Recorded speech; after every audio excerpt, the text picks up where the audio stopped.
Today is Saturday, November 27th. The time is 7:50 p.m. Central Time. This is Billy Crone starting my car to document its current mileage, 58400.8.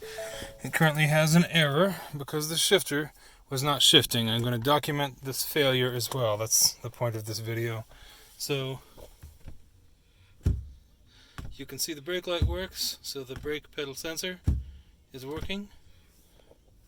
With the brake down, I'm going to try to turn to reverse.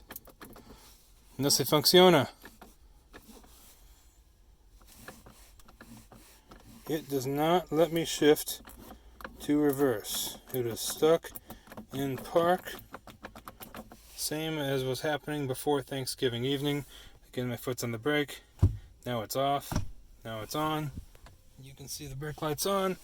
And yet, it is not releasing from park. It says ready to drive, but it also says see manual. It doesn't say what page of the manual or section, but there you go. We've got the little indicator. What else? Nothing else stands out to me.